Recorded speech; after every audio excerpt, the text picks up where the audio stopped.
Hey, this is Anney. And Samantha. And welcome to Stuff I Never Told You, production of iHeartRadio.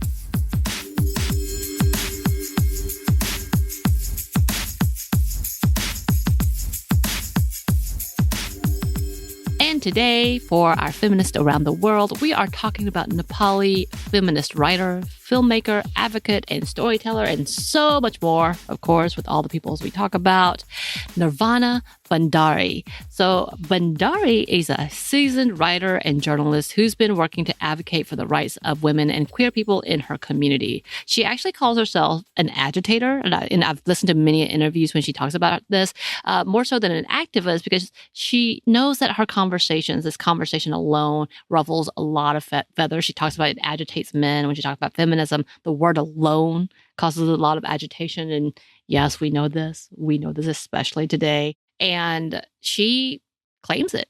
She likes it. She goes with it. And I love everything about it. We love everything about claiming what people would criticize you with. And it's such a big talk when she's talking about feminism and women's rights. She makes sure that she pinpoints that as the focal reason of what she is doing. And here's what she writes about herself in her upcoming book, y'all, by the way, Unsanskari, A Feminist Life. So sanskari is a Hindi word that is kind of like a badge of honor or based on the person's behavior. They're civilized. They're, I guess, what we would say ladylike, good in demeanor and dress. So Unsanskari is the book she is writing, A Feminist Life. She writes this about herself. I am committed to creating impactful spaces, personal, digital, and social, where women can exist with authenticity, vocalize their truths, and become agents of change. My name is Nirvana. I am a feminist writer, independent filmmaker, digital activist, and creative powerhouse. Originally from Kathmandu, Nepal, I have led a life of wanderlust the last 8 years that has taken me from places like Australia all the way to Morocco. Along my journey, I have designed leadership projects for refugee women in Melbourne, captured the oral stories of women living in the Saharan desert, and curated immersive travel education programs for girls in India. Through all my experiences, the one thing that remains constant is my commitment to seeing women flourish into the best versions of themselves. My passion is supporting women to reclaim their narratives and regain complete control over their life choices. I do this through avenues such as conscious independent travel, oral and digital storytelling, and building society, community, and curating bespoke events. So when you go and look her up, all of her articles range from so much, including how to travel in Kathmandu as a feminist. Like, she is very focused on keeping you safe and where to go and how to do this, and also doing it. I think that's one of the big things that we have talked about when it comes to traveling and seeing the world, that a lot of times, especially if we're by ourselves or it's a group of women, it feels unsafe. And so she is all about empowering young girls and women to do this, to be able to go out and enjoy themselves and see the world without fear, or how to best be safe. So I love that that's something that she does. And she has many articles written about different areas, so you definitely should check it out. Obviously, I don't think you want to travel to Kathmandu right now. Always be responsible in your travel. Always look up what's going on. Yes. Always look up the current events. So she talks about being able to feel safe in all environments, including in nature. She talks about hiking a lot because she loves hiking herself, and talking about being able to explore nature in itself, but also what it is to be in society, being able to go out to drink or have partying, as she would say, or be safe in restaurants and in society in general. And she's talked about her growth in feminism and using her voice. So this is from an article she wrote for astray.com, which she has several articles in there. She writes this: my university course comprised of 95% women, and my first job was at a women's nonprofit organization. This is the time I began to find my feminist voice, recognizing the manifestation of patriarchy and squeezing out the splinters of internalized misogyny from my epidermis. I loved working solely with women. Power dynamics and conflict exist as in any workplace, but to spend 7 hours a day in a space without sexist microaggressions and harassment created a desperately needed sanctuary. Interacting primarily with women has always been natural to me. It has made sense with regards to both my physical safety and emotional comfort. In the presence of women, I can fully express my personality, including the qualities that society has labeled as intense or hysterical. Having so many women in my spaces without being conscious of the male gaze, without being mansplained, has made me a vocal advocate for increasing the number of formal women's spaces. These spaces should exist, and regardless of a woman's age, race, religion, income, sexuality, or ability, these spaces should be accessible. And she actually does this. She creates different types of events that she calls Nirvana Vibes, which curates events for women only. I love it. And she even talked about in an interview that I saw recently about how, yes, she knows that U.S. has been doing this, but obviously for areas that she's going to is new. And so being able to create these places where women feel safe to drink, women feel safe to dance, women feel safe to look cute, because we're not, most of the times we're not dressing up for men. We're dressing up for me, for ourselves, or for other women to say, I like your dress. And you can say, I have pockets. Yes. Or I got it for this price, which I find a lot of women like to do. I do this. Or I just tell you where it is. You should go get it. Yeah. Yeah. So we can match. You look cute in this. Anyway, we love those types of spaces. And she is creating more opportunities for that in her events. Like when she says that she is a powerhouse, she is a powerhouse.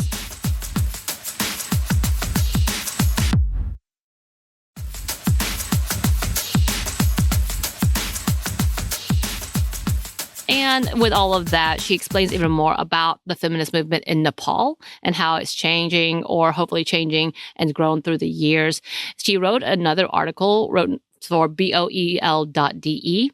And she sits down with two other Nepalese activists, and they talk about what has happened before now, I guess I should say, in the past years with feminism. So this is what she writes. The feminist movement in Nepal is dynamic, diverse, and rooted in both individual and collective struggles. Since the establishment of the Nari Samiti, Nepal's first women's rights organization in 1918, progress has been both gradual and inspiring. Over the last 3 decades, concerted efforts have focused on reducing gender-based violence, dismantling menstrual taboos, and ensuring access to safe reproductive health services for women. A significant milestone was achieved in 2015 when Nepal elected its first female president, ahead of the U.S. While Nepal's protest culture may not be as visible on the global stage as larger countries more fraught with political tensions, grassroots activism is meaningful and worthy of recognition. That has changed. So this was earlier this year, by the way, this article. Feminist resistance does not always take the form of public marches or rallies, but can also be found in everyday acts of defiance. For many Nepali women, the very act of realizing their oppression and deciding to resist is a significant feminist and class awakening, which is so true. I think we think in the U.S., we've progressed so far, but when women come to that point of understanding, which is still happening today, that in itself is resistance. And I love reading that. But she actually has some beautiful interviews and conversations with other activists about this specific conversation, especially in Nepal, in India. She is very focused in women's rights. But also she is a queer activist as well. She is bisexual herself and has talked about what that looks like in her culture and what that looks like in a culture that doesn't celebrate that, and having to walk safely in a heterosexual space.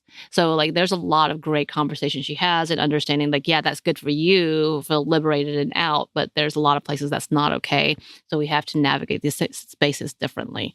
So I think she does a lot of great think pieces on those as well. So if you get to look her up, again, like we said, she actually has a book coming out. I believe it's going to be September 13th through the 20th when it's supposed to be released. So we're recording ahead, y'all. So by the time this is out, you should be able to get this book. And again, it's called Unsakari, My Feminist Life. So it's very cool. You should definitely go check it out. She is on social media as well, and she's been doing little excerpts of that from her book. So I think it's important to see, because she is, again, a powerhouse. As we talked about, the experiences that she has, the events, the Nirvana vibes. She has feminist projects that work with Nepali writers collective, women writers collective, and digital platform storytelling. So she's helping with that, as well as created projects with that. But also she's had a documentary already released called Nepali Women Reclaim Their Bodies. And it was been in several film festivals already, but she's got a new one coming out in 2026 called Unwed. And the film cover alone is gorgeous. that is written and directed by her. So I'm sure there's going to be a lot more things that we can look into, add to our many a list, Anney. As per usual. But yeah, she is a woman of many talents, of storytelling, of opening conversations, of travels.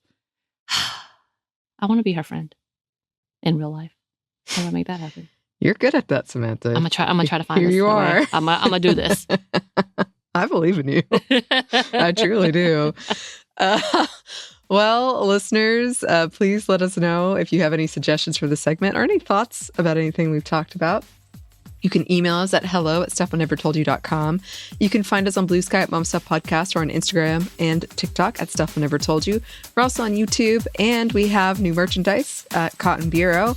And we have a book you can get wherever you get your books. Thanks, as always, to our super producer, Christina, our executive producer, Maya, and a contributor, Joey. Thank you. And thanks to you for listening.